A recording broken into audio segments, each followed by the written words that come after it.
So you want to do a commercial to residential conversion project in London or the South East. You've got limited funds, it's a high value area. How do you do it? Is it possible, or do you have to go up north? Stay tuned, we'll deep dive into this in this video.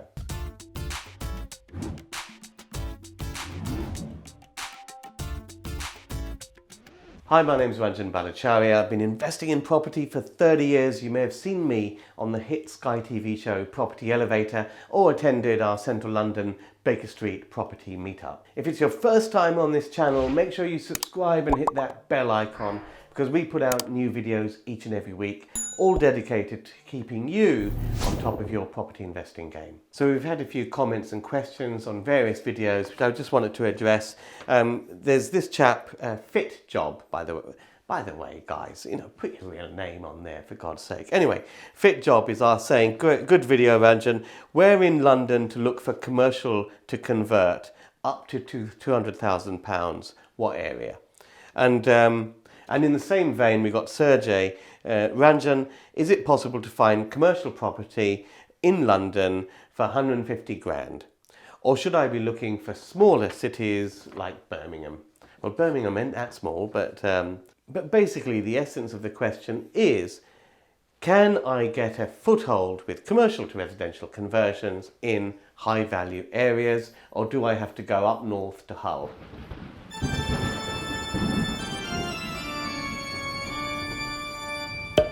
The good news is you can do commercial conversions in London and the South East and in high value areas in general if you know what you're doing and what you're looking for. Now, I'll put some links up to this video series we did last year. This is with one of my students, Kieran, who actually bought a property from auction in Ealing for £240,000, converted partial commercial to residential and made a 200 grand uplift. You can see the before and after videos here with all the figures and the analysis, give you an idea of a real project. But don't watch that right now, check that out afterwards. Stay with this video while I kind of summarize the main concept. Now, the easiest entry-level commercial property to look at converting is what we call shops and uppers. It's where you have a ground floor retail unit and some upper floors. So here's your typical shop and uppers. Shop on the ground floor, couple of floors of space above.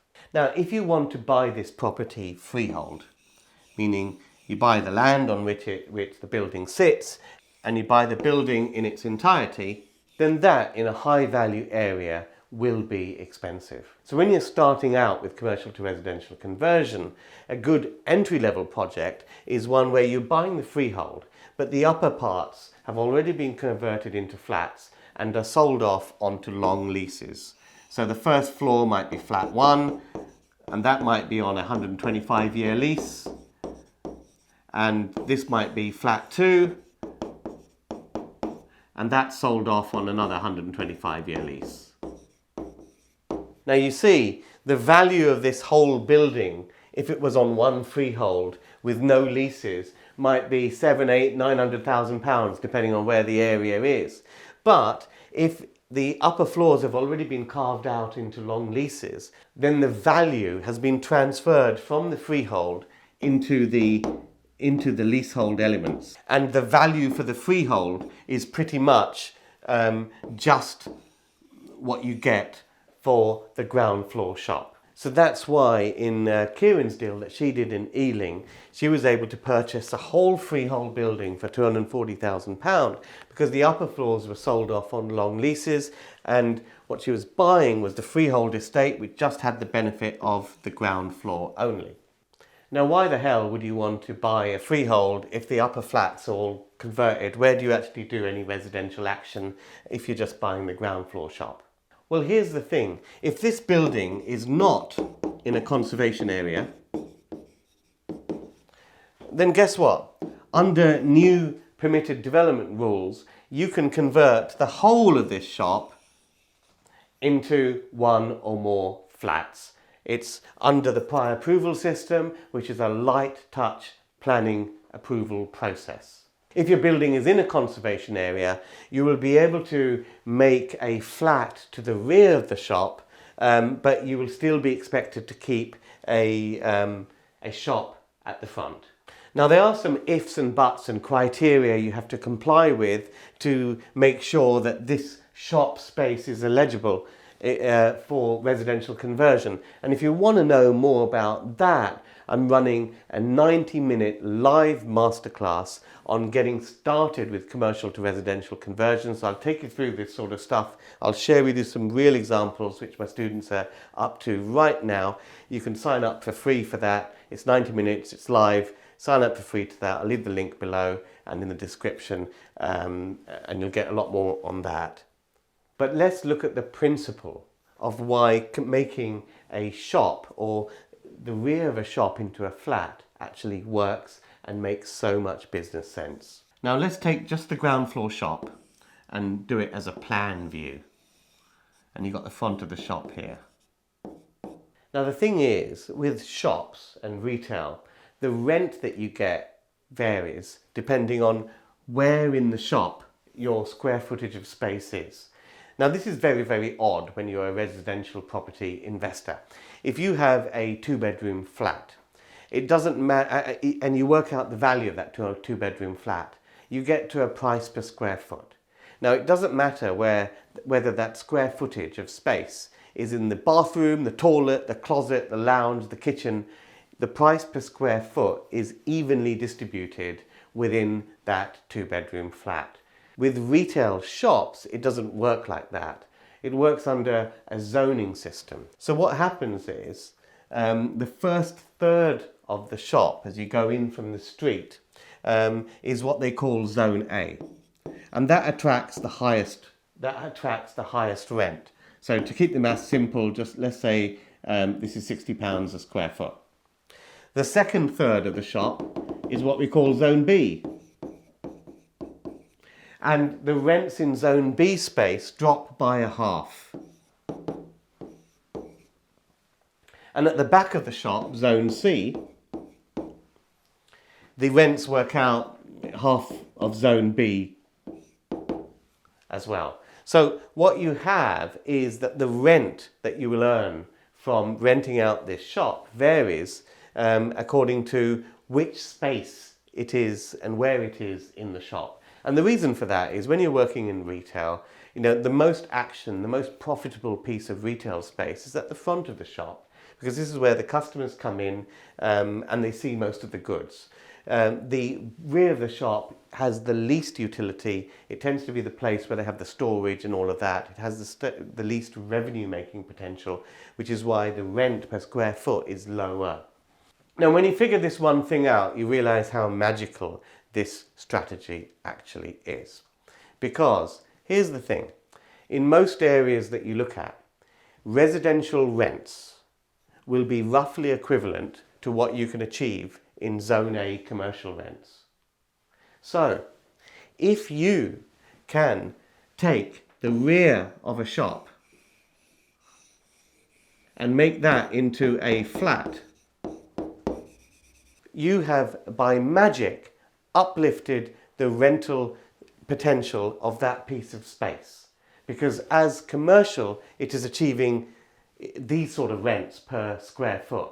By making it into residential, you're pretty much uplifting the whole of that space to achieve equivalent of Zone A rental. And that in a nutshell is the strategy sort of debunked and explained so you understand why it works and why it is such a great entry-level strategy. Because of course you can get properties in high value areas if you buy properties where a lot of the value has already been stripped out with long leases. As long as you've got a good piece of real estate on the ground floor which you can carve up into one or more residential units. By converting it into residential units, you massively up the rental value of that floor space from what it was previously commercial because of this zoning system and the way residential rents tend to work in different areas. But you also massively uplift the capital value. Now remember, when it's commercial space is valued according to the rental income it produces. So that's why a lot of commercial space is not valued at the same price per square foot as residential space. because the value of commercial space is dependent on the rental income. If the rental income drops as you go back in the shop, then obviously the value of that commercial space is going to be worth far less than if it was a residential unit. So this strategy basically gives you an uplift in terms of rent. It also gives you an uplift in terms of capital value, and it is one of the best strategies to dive straight into as an entry-level investor. The key skills to master is to know exactly what to look for, to understand the permitted development rules inside out, so you only target properties that fit the template for this light touch planning regime, which allows you to predict with certainty whether or not you'll actually get permission to convert this space into one or more flats. Once you know what you're looking for, once you know how to source these deals and negotiate them, the next stage is to fund them. And here, what you are getting, because permitted development squeezes down the time it takes to get permission to do something in property. It's not years and it's not totally uncertain like getting planning permission. Because you've got some certainty that you're actually going to get permission and going to be allowed to do this residential conversion, it is relatively straightforward to structure the deal so that you can get funding to do the works, complete the conversion, and use some of the equity that you're creating by uplifting the value in this piece of real estate to finance those works. So depending on where you are in your real estate journey, there'll be different things that you'll be sort of wanting to do, different projects that you'll be wanting to take up. If you're further on in your journey, you may be looking at a 4-story office building that you're looking to convert into multiple flats.